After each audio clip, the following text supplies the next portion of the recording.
Perdue dans l'immensité de l'océan Indien, à près de 3000 km des côtes africaines, l'île Maurice fait partie des trésors de l'archipel des Mascareignes.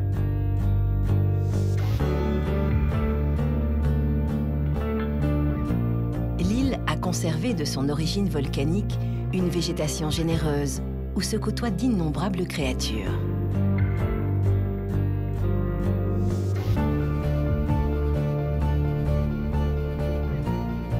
Sous l'eau, les grottes multicolores offrent aux espèces un terrain de jeu paradisiaque et unique. Hugues Vitry, plongeur et photographe sous-marin, et Vikash Tataya, spécialiste de la faune mauricienne, font partie de ceux qui connaissent le mieux ce petit coin de paradis. Suivre leurs pas, c'est partir à la rencontre d'amoureux d'une nature exubérante et fragile. Ils sont scientifiques, plongeurs ou membres d'associations et sont devenus les gardiens et les ambassadeurs d'espèces qu'ils côtoient au quotidien, qui font partie de leur ADN et de leur fierté. Voici l'histoire du lien exceptionnel qui unit des animaux et des hommes à l'île Maurice, l'étoile de l'océan Indien.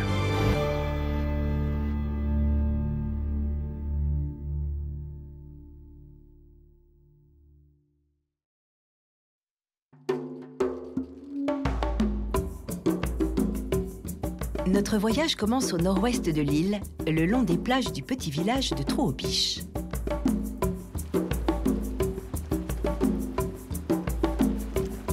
Dans cet environnement paisible, à l'abri des alizés, vit un personnage singulier, connu ici de tous, Hugues Vitry.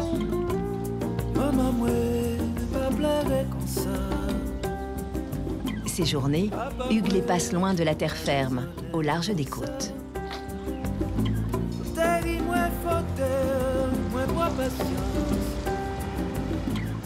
Depuis plus de 30 ans, Hugues explore les richesses sous-marines de son île qu'il connaît comme personne.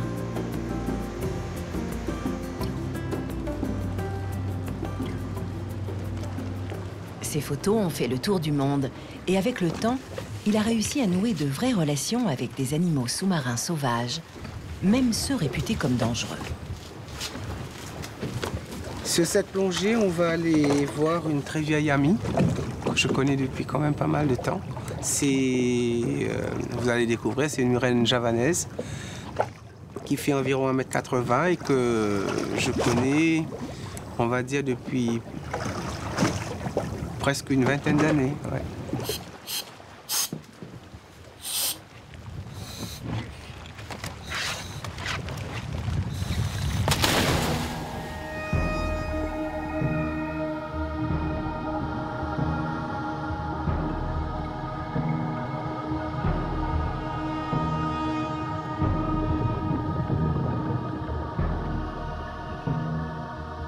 La murène est un animal territorial. Dans ce labyrinthe rocheux, Hugues sait exactement où aller la chercher. Une fois sur place, le plongeur émet des sons de gorge pour prévenir l'animal de son arrivée.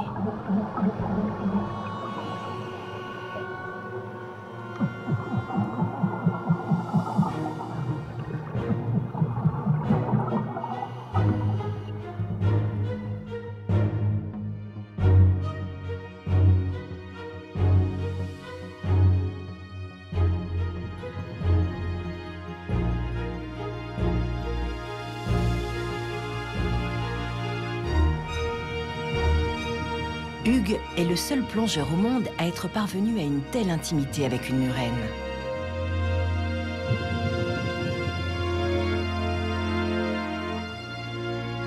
Tenter de faire comme lui pourrait s'avérer extrêmement risqué. Avec leurs puissantes mâchoires et leurs dents tranchantes, ces poissons peuvent infliger des blessures graves et profondes.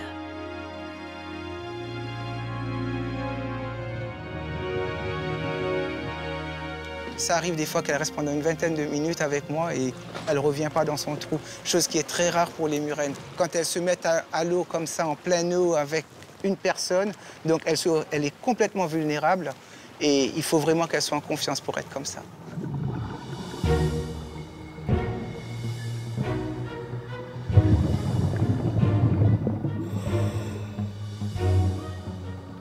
Quand j'ai la murène entre les bras, ben, c'est un moment de bonheur.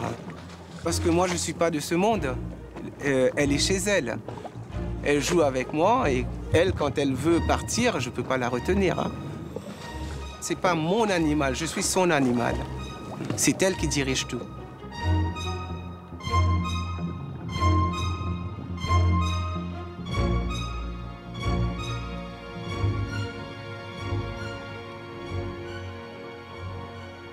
Pour pouvoir avoir une interaction comme ça avec les animaux, il faut beaucoup de patience et de persévérance. Donc il faut venir et il faut... ça paraît très bête de le dire, mais il faut parler aux animaux.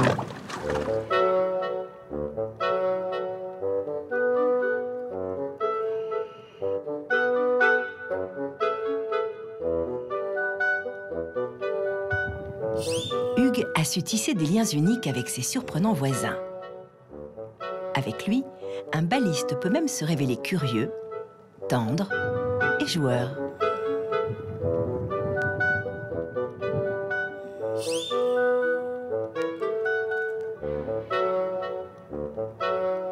Dans ces dédales qu'il ne cesse d'arpenter, Hugues n'est plus vraiment un inconnu.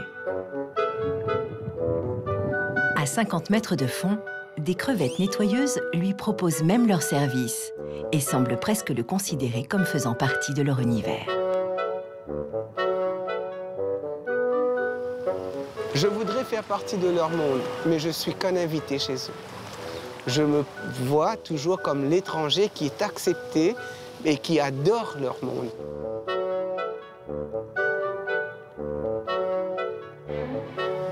Je ressors de l'eau pour venir respirer, manger et puis repartir. C'est une forte passion, une fièvre. Si j'avais 100 vies à vivre, je referais exactement la même chose.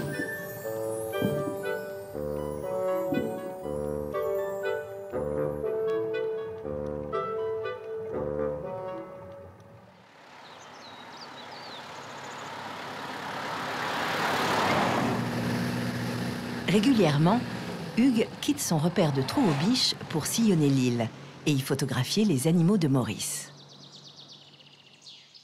Aujourd'hui, direction la baie de Tamarin, au sud de Port-Louis, la capitale. Hugues y a rendez-vous avec Imogen Webster, biologiste australienne, spécialiste des dauphins, qui travaille pour la Mauritius Marine Conservation Society. Salut, comment ça va? Bien, merci. Bienvenue. Monte à bord, je t'en prie. Merci. Alors, comment ça se présente? Très bien. Comme tu peux le voir, on a la météo idéale. Les dauphins sont dans le nord, donc il nous faut 20 minutes pour aller là-bas. Ok, alors allons-y.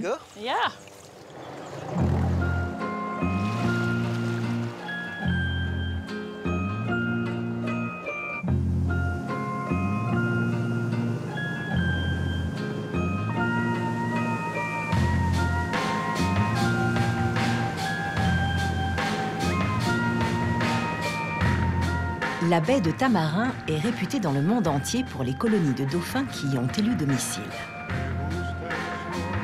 Imogen se rend régulièrement au plus près des animaux.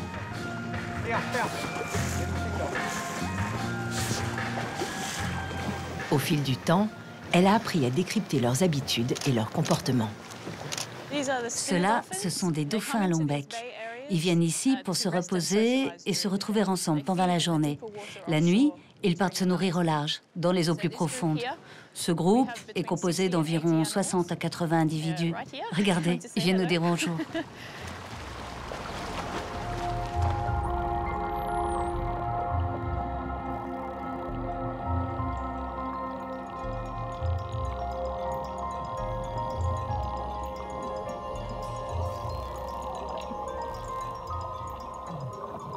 Ce qu'on appelle le repos pour nous, c'est complètement être inerte, être allongé et être presque inconscient.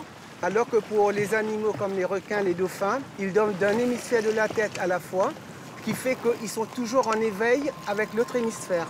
Donc ce que vous voyez là sont des dauphins qui sont en train de dormir finalement.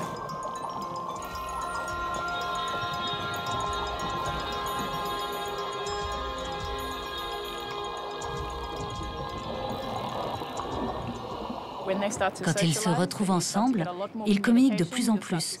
On commence à les voir faire des sauts et ils nagent de plus en plus vite.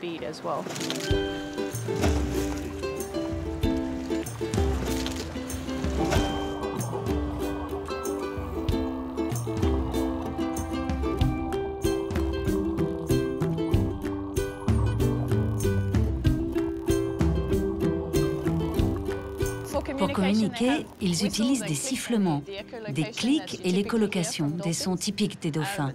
Ils tapent aussi sur l'eau avec leurs nageoires. Ils sautent et ils se touchent les uns les autres.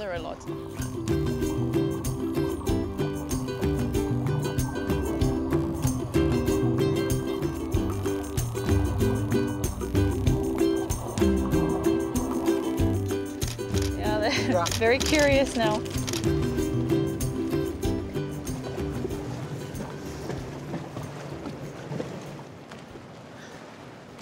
So it's 13.4 meters.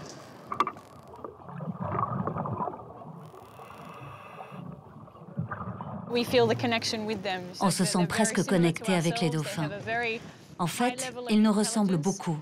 Ils sont très intelligents, ils peuvent communiquer. Des études montrent que certaines espèces ont même des signatures sonores. Ils les utilisent comme des noms pour s'appeler entre eux. Il y a vraiment beaucoup de points communs avec nous. Je pense que c'est pour cette raison qu'on se sent si proches.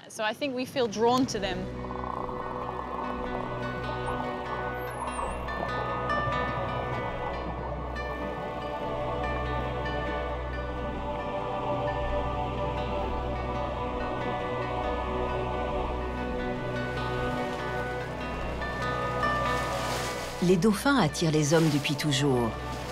Mais avec le développement touristique de l'île, il arrive qu'une véritable cohue se presse autour des cétacés venus se reposer dans les eaux calmes de la baie.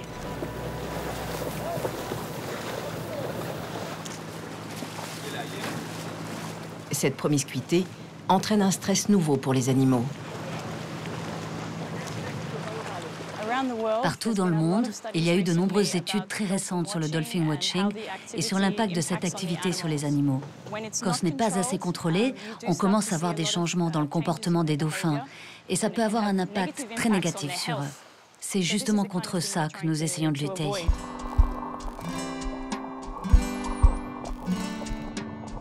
Récemment, Imogen et les membres de la Mauritius Marine Conservation Society ont proposé une loi pour réglementer le nombre de bateaux et les horaires de sortie.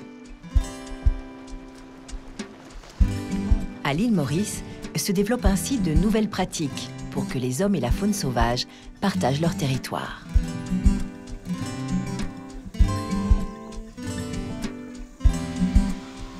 Des réserves naturelles ont également été créées pour que les espèces les plus fragiles puissent se développer. Parmi ces lieux protégés se trouve l'île aux Aigrettes, située au sud-est de Maurice.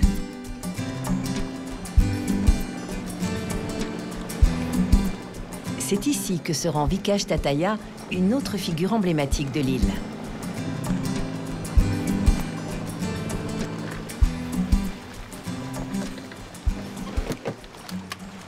Vikash est ornithologue et travaille pour la Mauritius Wildlife Foundation. Il est responsable de toutes les opérations de conservation à l'île Maurice depuis une quinzaine d'années.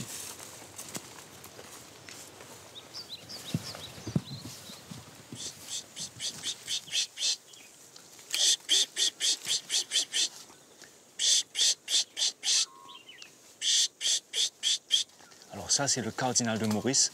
C'est le cardinal mâle. Vous voyez avec la tête rouge, avec un petit point de rouge sur la queue. C'est très rare comme oiseau. On les a réintroduits ici sur l'île aux Aigrettes, là où il n'y a pas de rats, il n'y a pas de chats, il n'y a pas de mangousses, il n'y a pas de singes.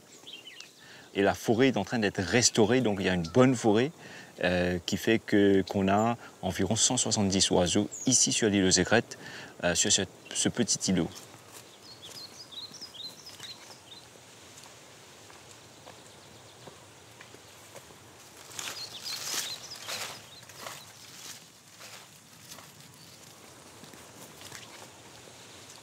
Nous sommes ici dans la forêt des beignets. C'est dans ces arbres-là qu'on trouve les pigeons des mares qui qui se reproduisent. Et dans le sous-bois, nous avons des cinques de telfer, une espèce qui a disparu de Maurice, un reptile. Donc nous sommes en train de recréer tout cet écosystème qui se compose non seulement de plantes, mais d'oiseaux et de reptiles. Et on espère dans les années à venir avoir plein d'oiseaux de mer qui viendront se reproduire sur l'île. Vikash effectue des points réguliers avec ses équipes installées sur place. Salut l'équipe, bonjour, bonjour, ça va? Alors, quelles sont les bonnes nouvelles? Elles ont pour mission de surveiller le développement des différentes espèces, leur accès aux sources de nourriture et le bon déroulement des réintroductions. Donc maintenant, il est temps de le relâcher, là où on l'a attrapé. Aujourd'hui, les lieux sont redevenus propices à l'épanouissement de la faune sauvage. Hello Julie. Bonjour Julie. Comment ça va? Bien, merci. Comment vont les oiseaux aujourd'hui? Ils vont bien, ils ont tous pris du poids et je vais leur donner un peu de nourriture supplémentaire. Excellent. Et ils grandissent bien alors? Oui, et leur poids est stable.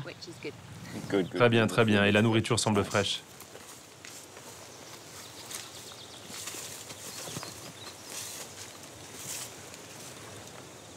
Je me vois mal faisant autre chose que la conservation ou la protection de l'environnement. L'île Maurice, c'est ma maison, c'est là où j'ai vécu, c'est là où j'ai grandi, c'est là où je suis né, c'est là où je pense mourir. C'est tout pour moi.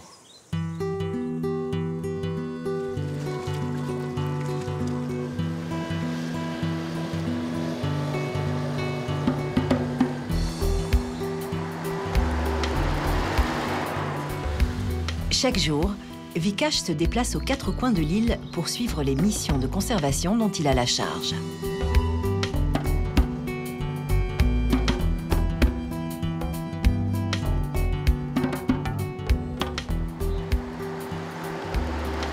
À l'île Maurice et à Rodrigue, l'histoire entre l'homme et la nature n'a pas été au bénéfice des plantes et des animaux. Tout d'abord, ça a été enlever les forêts pour faire place à la canne à sucre, au thé et autre chose. L'introduction des cerfs, des sangliers, des singes, des prédateurs qui ne sont pas de chez nous. Et je crois avec la superficie qui est quand même très réduite à Maurice, cette cohabitation se fait très difficilement. Aujourd'hui, il y a beaucoup plus de Mauriciens et de Rodriguais qui s'intéressent à préserver la biodiversité de leurs îles. Et c'est pour cela que nous nous battons pour ne pas perdre ces choses qui sont uniques de chez nous et qui sont uniques pour l'humanité.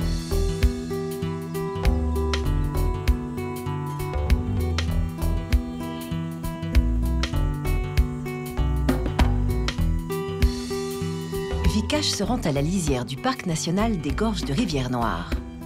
C'est ici qu'a été créé un sanctuaire isolé du reste de l'île et dédié entièrement à la protection des animaux.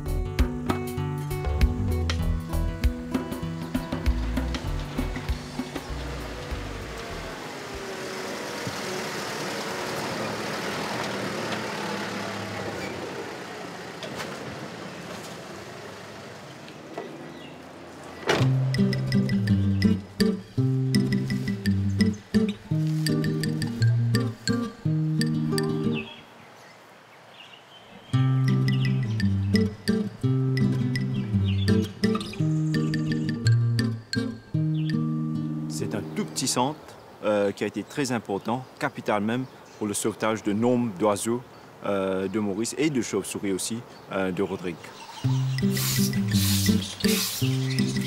C'est aussi un centre de soins pour les animaux, pour les oiseaux indigènes qui nous reviennent de la forêt, qui ont été réhabilités ici grâce à ce centre.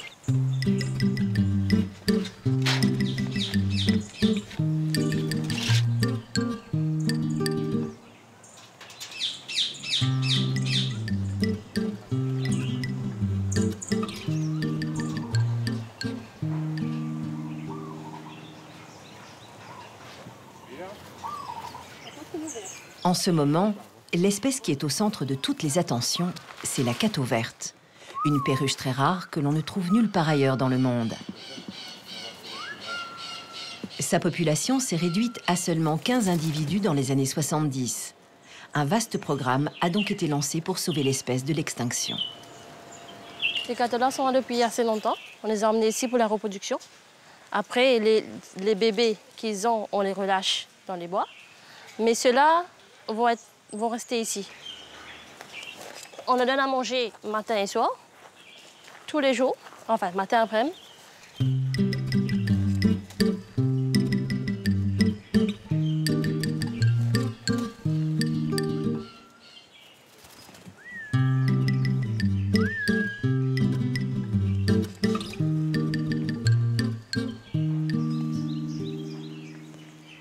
Chacun a un nom ici.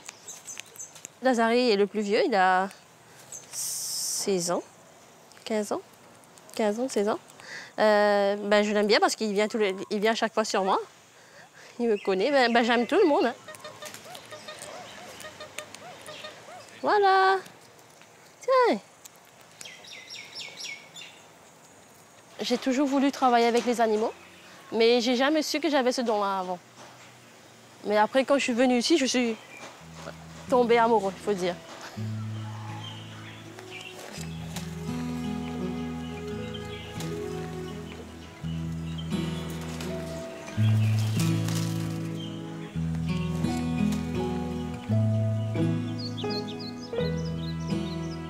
Les cathos vertes nés en captivité sont relâchés au cœur des gorges de Rivière-Noire.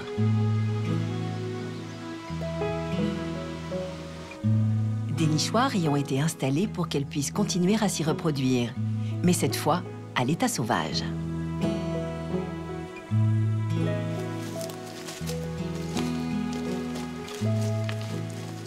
Régulièrement, Vikash et ses équipes se rendent sur le terrain pour contrôler leur état de santé.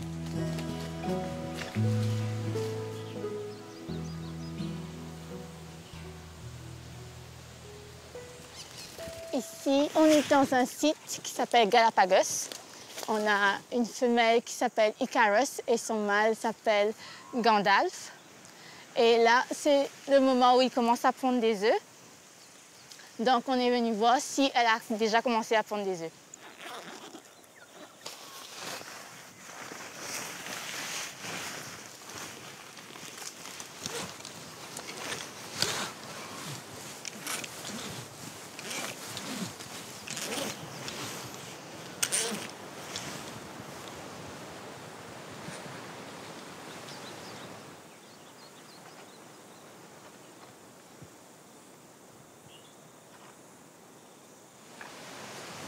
Il y a 2 œufs.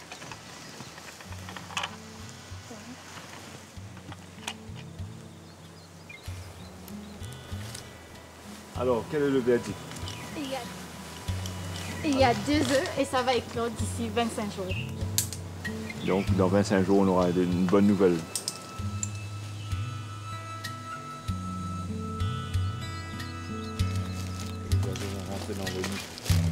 Grâce aux actions du centre, la population de cathos vertes est passée de 15 à plus de 500 individus.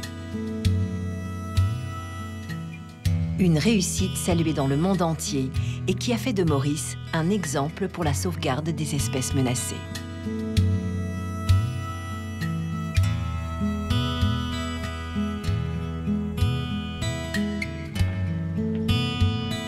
Retour à Trou-aux-Biches. Hugues a retrouvé le célèbre océanographe François Sarano, ancien chef d'expédition du commandant Cousteau et fervent défenseur du monde sous-marin.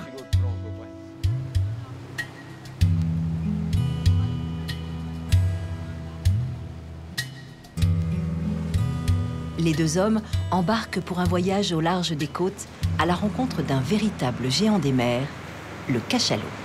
Il y a quelque chose ici?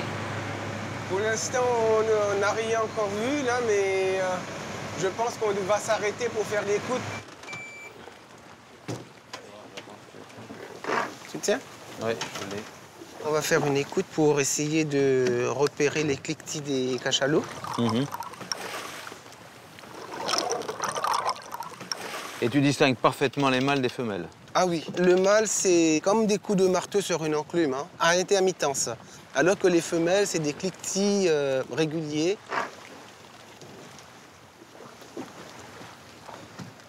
Refais voir, encore une seconde. Ah, c'est loin, là? Ouais, c'est assez loin, c'est assez loin. C'est environ à 7-8 km, là. Bah, vous avez une grosse habitude, hein, parce que c'est pas si simple. Hein. C'est pas si simple.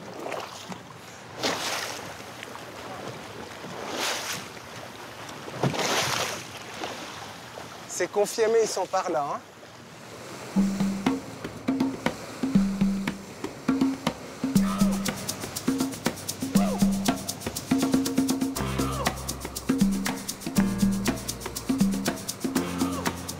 Tu vois quelque chose? Non, j'ai rien pour le moment. On est encore un peu loin. Encore un peu éloigné du reste. Tu veux essayer?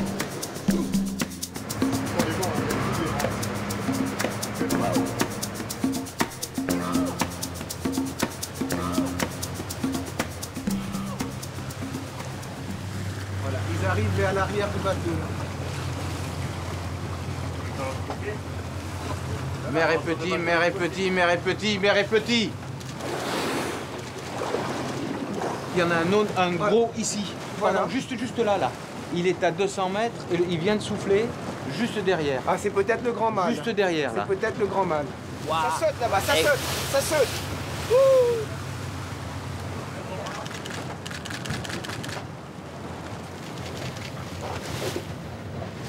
Voilà, la caudale. Voilà. Il y a un groupe qui fait une douzaine de cachalots. Non, là, en ce moment, Oui. mais ils peuvent être une soixantaine. Une soixantaine. 60 cachalots qui peuvent être séparés de grandes distances et qui pourtant sont ensemble. Parce qu'ils se parlent en permanence, parce qu'ils communiquent en permanence. Et puis il y a un moment extraordinaire où tout d'un coup, ils se regroupent tous en surface et à ce moment-là, ils se mettent à se frotter, à se caresser les uns les autres, comme s'il y avait des choses qui ne pouvaient pas se dire autrement que par la caresse. Des animaux qui font 50 tonnes et qui sont incroyablement sensibles. T'as le mot juste.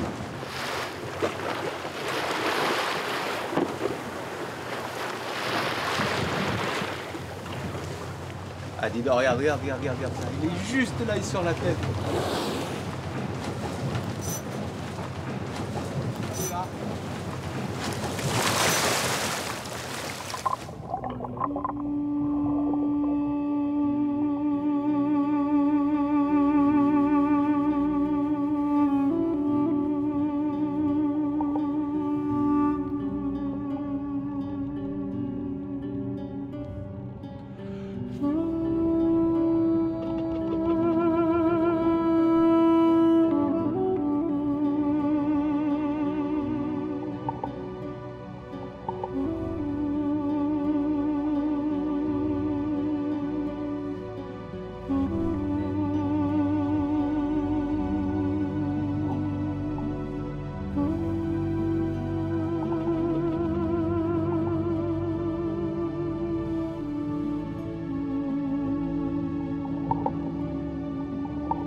L'île Maurice est l'un des rares endroits dans le monde choisis par les cachalots pour y résider à l'année. Aujourd'hui, Hugues et François ont la chance de se retrouver près d'un groupe d'une quinzaine de cachalots.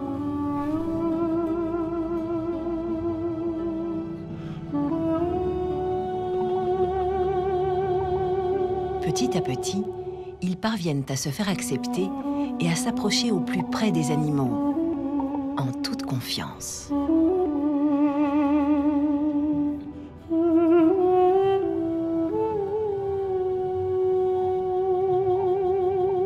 Après plusieurs minutes d'une plongée magique, les deux hommes ont alors une opportunité rare, celle d'observer un bébé cachalot en train de téter.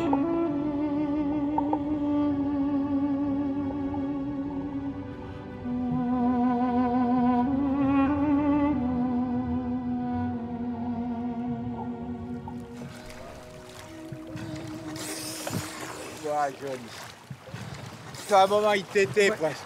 Là, magnifique. Ah ouais. Elle sollicitait du lait de sa mère.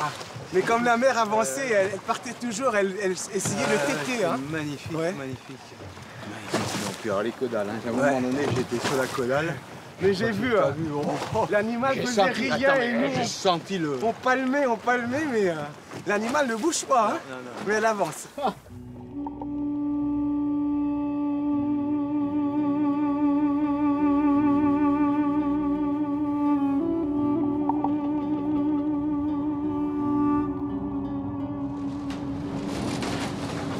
Tout d'un coup, tu te retrouves face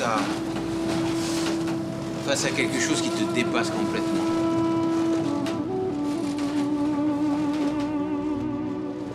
Les plus grands carnivores de la création, c'est quand même des animaux qui vont à 2000 mètres de profondeur, c'est des animaux qui font des apnées de 1 heure. Et c'est des animaux sur lesquels on ne sait rien.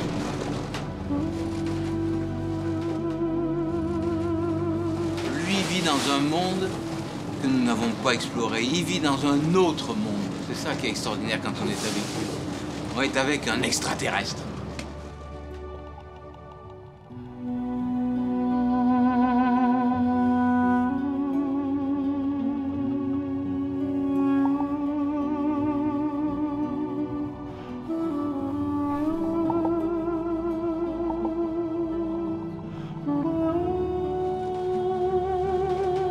Je ne sais pas s'ils font preuve de sentiments, mais je sais que ces animaux font preuve d'une immense sensibilité, d'altruisme. Hein, ces animaux sont capables de se défendre les uns les autres, pas simplement la mère et le petit. Le clan est fort. Et ces animaux sont très soudés. C'est des animaux qui montrent toute la beauté de la nature.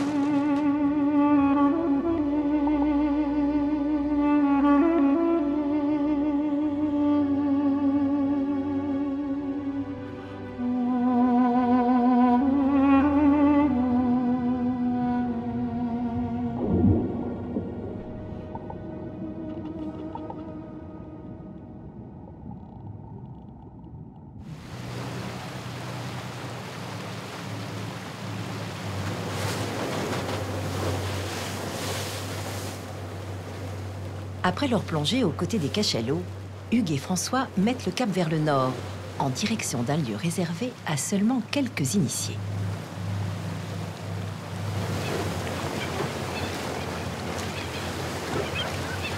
Ici, en fait, c'est une nurserie pour les bébés requins, pour les requins, les grilles de récif,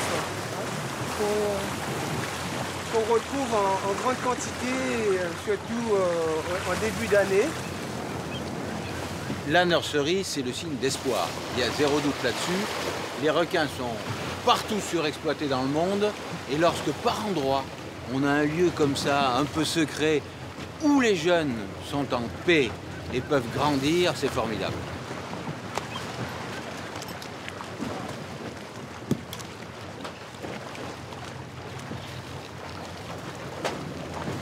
Quand tu veux.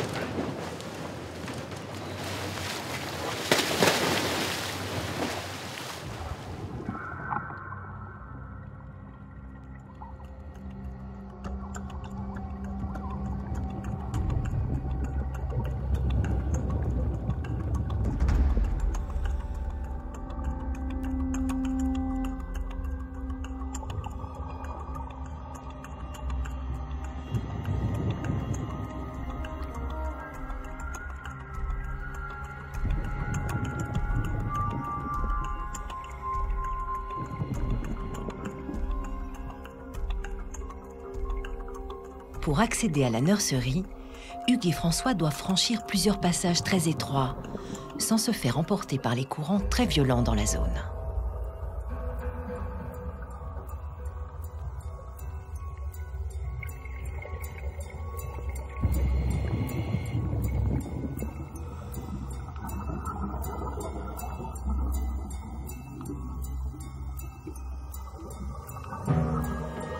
Après plusieurs minutes de plongée, ils parviennent enfin à pénétrer dans une fosse sous-marine et se retrouvent face à face avec plusieurs requins.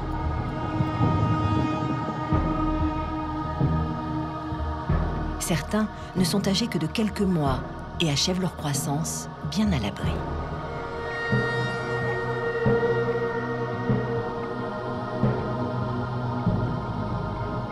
L'endroit sert aussi aux adultes qui viennent s'y reposer, se laissant porter par les courants et profitant d'une eau riche en oxygène.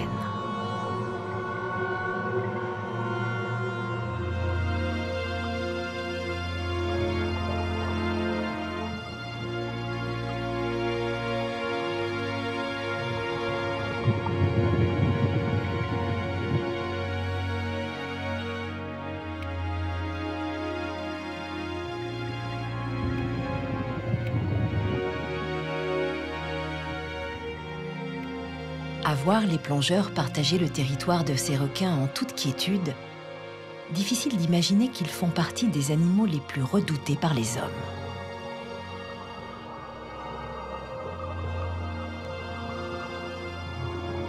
Ce sont des animaux vraiment très mécompris, mal compris, et tout comme les murènes, je me fais fort d'essayer d'être leur ambassadeur, d'être la voix qu'ils n'ont pas, hein, pour dire, pour crier au monde que ce ne sont pas ces monstres qu'on a toujours voulu se créer.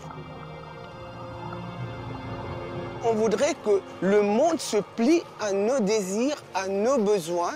Mais je suis désolé, ça ne se passe pas comme ça. Ça ne se passe pas comme ça dans la nature.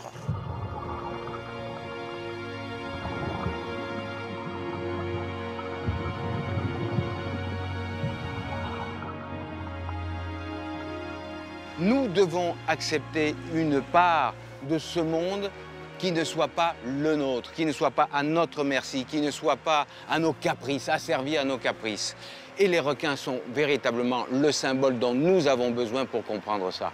Par conséquent, il est nécessaire de préserver à tout prix ces requins, symboles de ce monde sauvage, indompté qui nous échappe.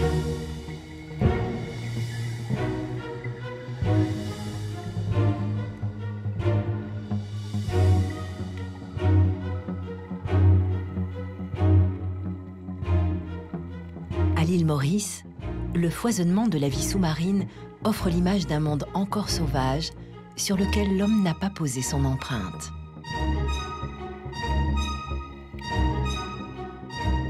En parvenant à s'approcher aussi près des animaux marins, en respectant leur environnement et leur mode de vie, Hugues et François montrent à leur manière qu'un territoire se partage et que chacun doit savoir rester à sa place.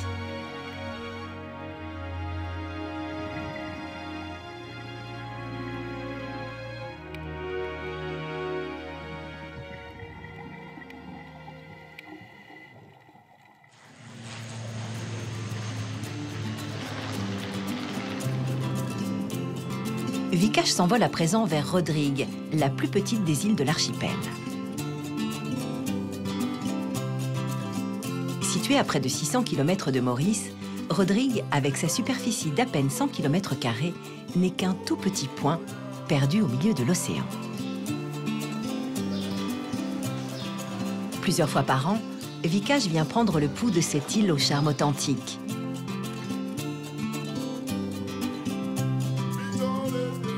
Les 40 000 habitants qui vivent ici sont isolés du reste du monde et la vie s'y écoule paisiblement.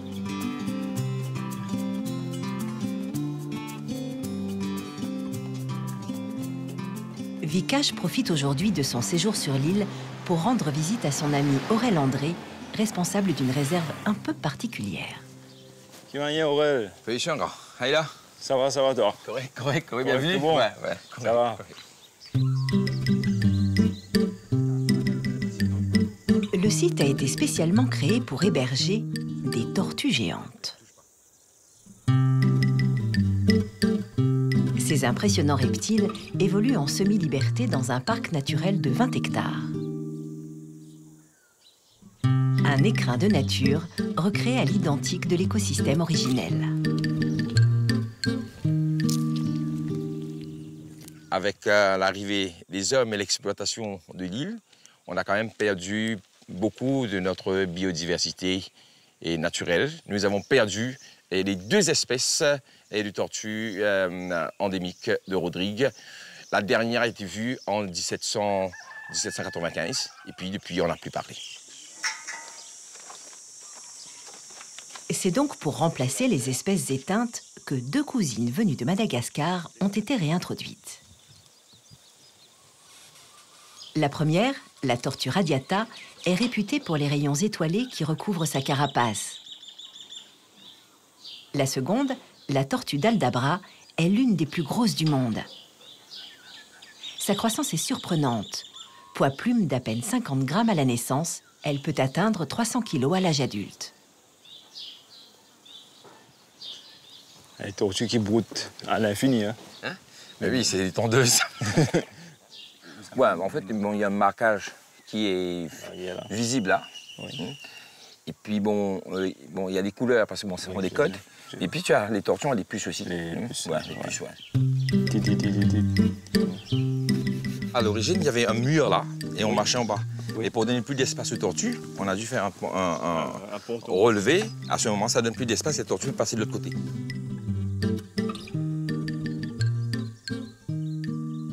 Bon, Vikash, tu as remarqué la différence? Je suis la dernière fois que tu étais là. Je suis émerveillé par la pousse de ces plantes. Ça fait quoi, 4 ans peut-être? J'aurais jamais imaginé ça. Hein. Et déjà, ça fait une forêt impénétrable. Tout à fait, tout à fait. Comme Rodrigue aurait été il y a 300 ans. Il y a 300 ans de cela.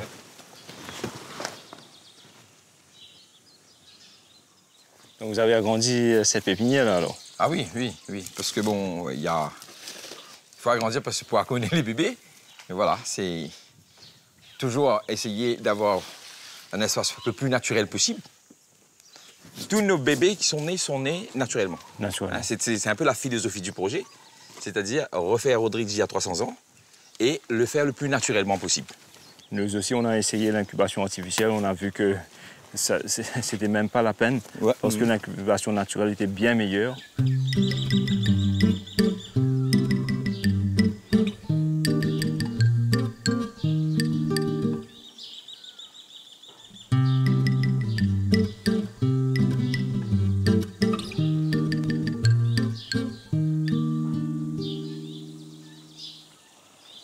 On donne cette belle tête-là un coup là.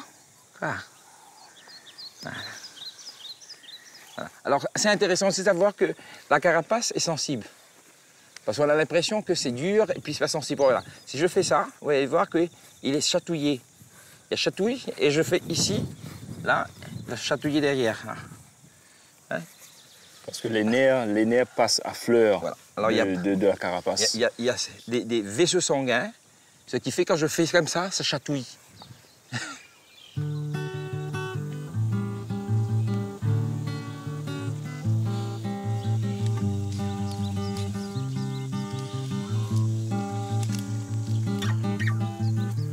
Oh non, c'est pas trop chaud.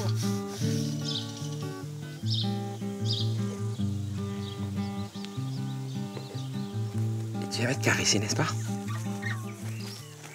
Voilà. Je crois qu'il y a une communication qu'on ne peut pas expliquer encore entre les hommes et les animaux. Nous faisons partie de la chaîne écologique. On a une tendance, une perception qu'on est en dehors, nous. On regarde les choses en dehors. Or, travailler avec les animaux, c'est reprendre sa place légitime dans la chaîne, qui est cette chaîne écologique où il y a les plantes, il y a les animaux, il y a nous-mêmes. Nous ne sommes qu'une espèce, parmi les espèces.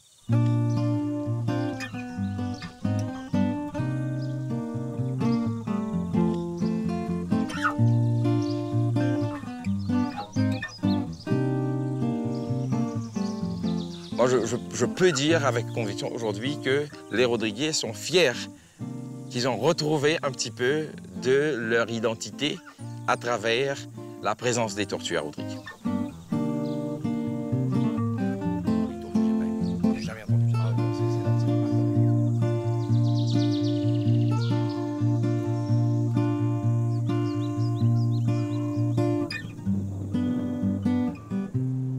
À Rodrigue, les flancs de l'île portent encore les stigmates de l'arrivée des premiers colons.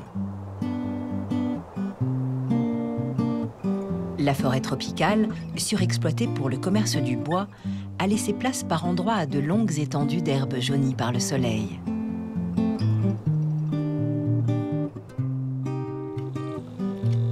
Des programmes de restauration ont peu à peu permis de redonner à l'île son visage d'antan.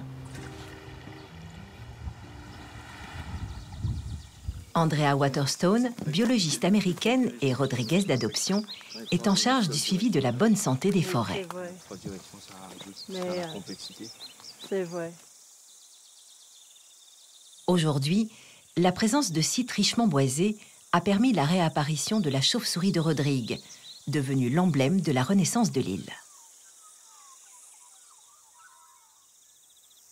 Cette chauve-souris qui est unique de Rodrigue, elle était devenue la chauve-souris la plus rare au monde, réduite à moins de 100 individus.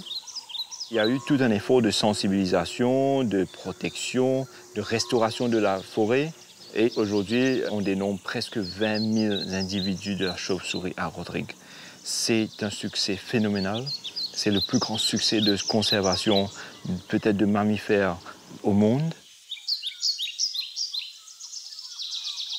Il y a plein de chauves-souris ici. Il doit y en avoir des centaines. Il est 18 h. C'est l'heure où elles sortent toujours. À combien tu estimes leur population? Ici, il y en a à peu près 1000. Elles sortent dans 3 directions, en dessous, de l'autre côté et ici.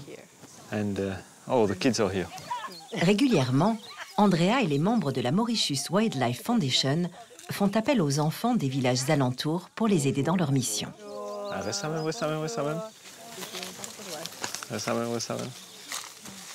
Nous sommes ici ce soir pour faire le comptage des chauves-souris à la nichoir de l'acacia. Tous les 5 minutes, nous allons compter pour pouvoir savoir la population. On peut avoir peut-être 1, 2, 3, 4. Puis nous allons compter les chauves-souris qui partent dans cette direction ici. Et les garçons, je vous laisse pour compter les chauves-souris qui partent dans l'autre direction. Okay, tout le monde prend une petite place pour compter combien de chauves-souris qu'il y a. D'accord. Bien là. À côté de toi. Costé, costé.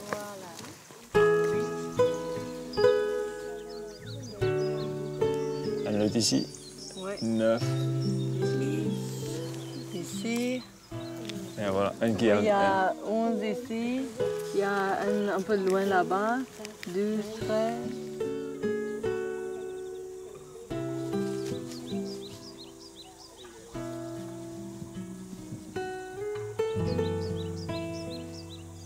Depuis toute petite, on a vu les jeunes venir avec nous. Depuis petite, maintenant, elles ont grandi et continuent à venir nous aider.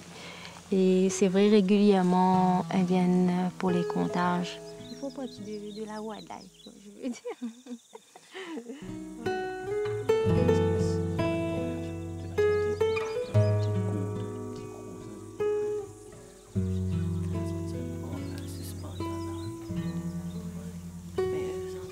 Tout ce travail de sensibilisation et de comptage et pour travailler avec les villageois et les enfants de l'école, ça a marché et c'est très positif avec la réaction que nous avons avec les Rodriguais maintenant.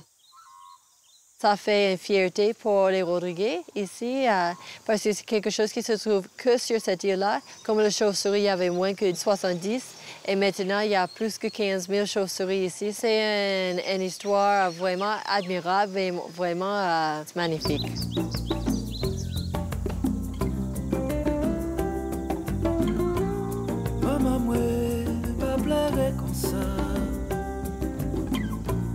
À Rodrigue, comme à l'île Maurice, le travail de ces gardiens de la faune sauvage permet peu à peu de voir renaître et prospérer de nombreuses espèces terrestres et maritimes.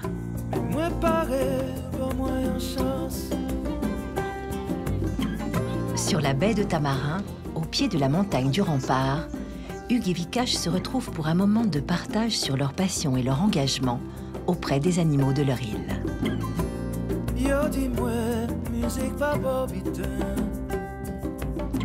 On sait ce qu'on doit préserver, on sait ce qu'on a, on sait le potentiel qu'on a et on sait combien c'est fragile.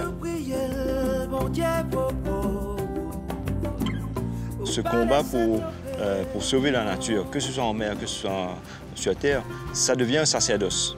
C'est quelque chose qu'on fait par conviction, qu'on fait par amour, qu'on fait par passion, qu'on fait par... on se dédie à cette cause.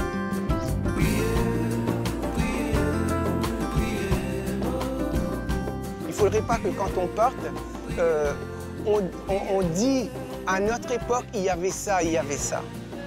Il faut dire à nos enfants, regardez ce qu'on vous a laissé et essayez de faire pareil.